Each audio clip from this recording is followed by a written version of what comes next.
Hey guys, how's it going? Welcome back to the station. I'm your host Joseph, and today we are out at the field. As you can see, real nice. It's about 8:30 in the morning. And today we have Rick's Hello Kitty Edition 3D Big Bird. So Rick, can you tell us about it? Yeah, today we're going to be flying my YAK54 model. It's 1/4 the size of the original airplane, and this was a Great Plains model from the Performance Series with an 81-inch wingspan. Flies good on a 160 size nitro. I have a 55cc gas two-stroke in the nose, which provides plenty of power. I have posted many pictures before on Facebook, and a lot of people have asked to see how she performs. So today I'll just demonstrate a few maneuvers as far as her demonstrating her roll capability, her thrust to weight, power to weight ratios, and just overall what she looks like in the sky. So what kind of fuel do you use in this? I'm running VP fuel, which is a 50-to-1 pre-mixed gasoline. Alright. So what size prop do you use? On this particular model, I'm using the Biela 22.8. The Biela prop was chosen because of the steeper root angle of the prop. Actually provides a lot more cooling air over the cylinder head when you go into high stall or high alpha maneuvers. Keeps your engine from overheating. Sure. That's going to be really vital whenever you're doing straight up maneuvers. Yep. Or when you're no longer flying, when you're stalling, and so your engine definitely heats up much faster than just electric motors right, like because that. you lose that forward motion, air going over the. Yep. It is air cooled, so it does need air moving over the top. So anytime you can get more air pushed over the cylinder head, that's a good idea. On my other aircraft, I do have a baffle built onto it to force the air over the cylinder head. This one, because of that open cowl, I've seen guys that will take and close that up and make a baffle, but I haven't had any overheating problems, so I've not baffled it. So Rick, what kind of radio are you using today? Today I'm using the JR9303 2.4. JR9303. Yep, computer radio. Yes, sir. 9 channels? This one, I think it is. I think so. Yeah, 9 channel. Yes, sir. All right. So what are these straps to? These straps, a lot of times I fly by myself, so in order to tether my airplane when I fire it up, it just keeps the airplane from jumping forward and catching my hand in the propeller. In the event the throttle is in the wrong setting or there's a mechanical malfunction on it, you don't want to fire up your motor and have that thing run up to 7,000 RPM and be standing in front of it. And then have your fingers or hands chopped off.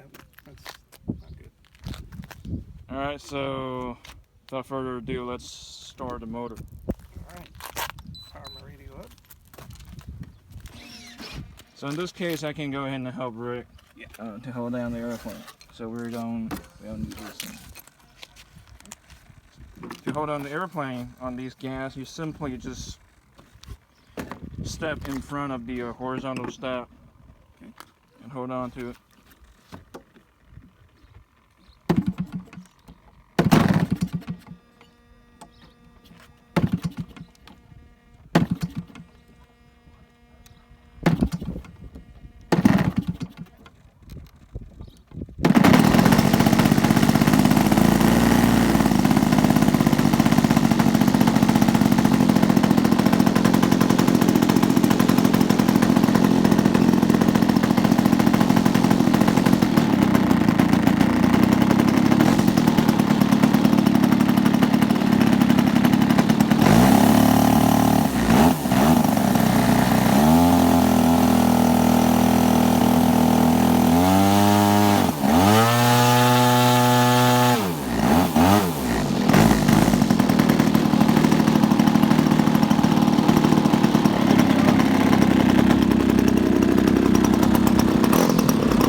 knife edge.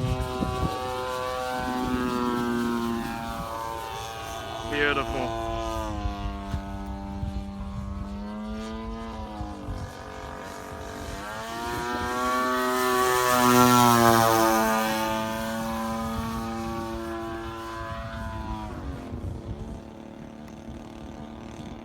Wow, Rick, it flies fast.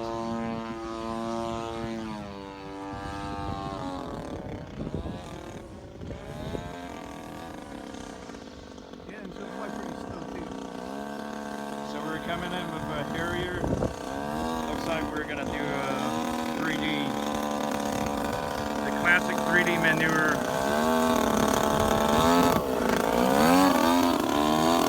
There you go. You get some torque throw right here.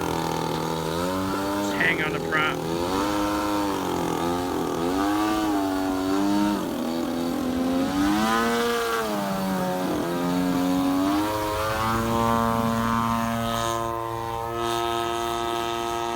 Man, go straight up in one breath. One breath. That's what it means.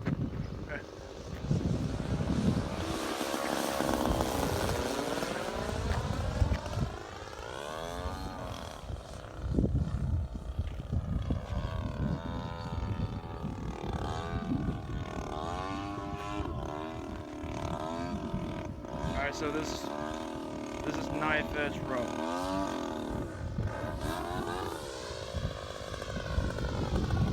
Come in again.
So we're coming in for landing.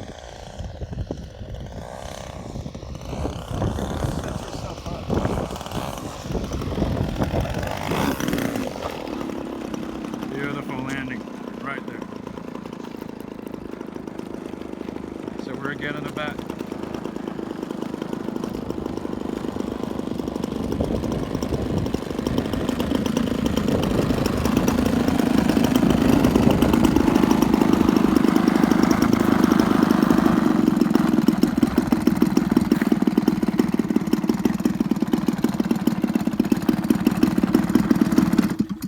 Now here's the thing, on a typical gas, like large-scale gas aircraft like these, you always need two switches. One switch is for specifically for your control surfaces, and the other one is for your motor, or your engine. Now the reason why they're on a tail dragger, reason why they're always pulling their elevators up like these, whenever they're landing on the ground or taxiing on the ground. The reason why is that so that the airplane doesn't tip over like this. Can pretty much just push the tail down, force it down like this, so that your airplane can always maintain a good position. So whenever you're done flying these kind of airplanes, you be sure you set the ailerons down like these. You see that? The reason why you gotta put down like these is because, and you also have to put them down like downwind. The reason why is because the wind, like whenever you're not pushing them down, the wind is gonna push your airplane away. So saying if you're in grass or something and then there's a strong headwind coming over, you get pushed away. So what you do by pushing them down is that on the ground level you can definitely stall the wing so that they definitely won't produce as much lift as before, without those things down. So it's excellent. If you push them up, like if that's your question, then your airplane will be pushed away as well. So just keep on that. So Rick, can you talk about some of the interior of the airplane? There's nothing, I don't have anything super special inside other than just I've got servos servos that I'm running 1256 TG on the rudder, which gives me about 280 ounces of torque per square inch, and I've got some servos 136 ounce servos on the ailerons. I do try to use the heaviest duty servo I can, just because I have a very a larger size engine on the front that puts out a lot of vibration, and so the servo is attempting to hold the control surface where it is, and with the excess vibration it's constantly banging on that servo. So if you use inferior servos or underpowered servos, they're probably going to wear out or fail, and you probably end up in a crash. Yeah, and that's going to be a serious problem when you're talking about an airframe of this size, and it's usually going to cost over $1,000. Yeah, these balanced surfaces don't require a lot of torque. They're a lot easier. The rudder, the elevator, and the ailerons are balanced, counterbalanced, so it actually is easier on the servo. But again, because of the excess vibration of that two-stroke gas motor, that's probably putting the most amount of stress on your servos. So you do want to use good. So how do we pop the lid open? The lid is held on by two 440 screws, and so you can see right here, he has to pop them up like these, not like this. yeah, the original kit called for 4, but I found 2 is sufficient. Some off from the other side over here. Yep, so this is not like your new style, just straight pop-up hood, like you can just press a button or it's held down by magnets. Usually for this size, you get it holding down for like with screws or bolts. Yeah, I'm just running 6-volt nickel metal hydride batteries, one for the ignition module, which uses a capacitive discharge ignition instead of a magneto, and then a 2000 milliamp 6-volt for my receiver. And check that out, that's a 24 channel receiver. Is it? Yes, it is. And you have a Savix, huge Savix servo right here, and this goes to your horizontal stat. Real cool. So what's the capacity for this tank? It's actually oversized. It's a 20 ounce. 20 ounce? I should be running anywhere from 11 to 16 ounces. But, So, just to be able to get up or to not have to be refueling, I can probably fly 4 to 5 minute flights without having to fuel up. alright, 4 minutes. 4 or 5 minutes? Alright, that's good.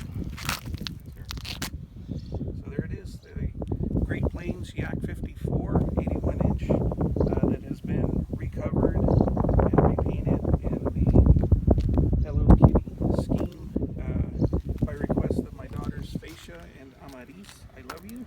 Thank you for the wonderful idea, and I hope that a lot of people will search Hello Kitty airplane and see it. She's one of a kind. Alright. So if y'all have any comments and questions about this airplane, just feel free to go ahead and comment on the comment section below. And as always, keep trying to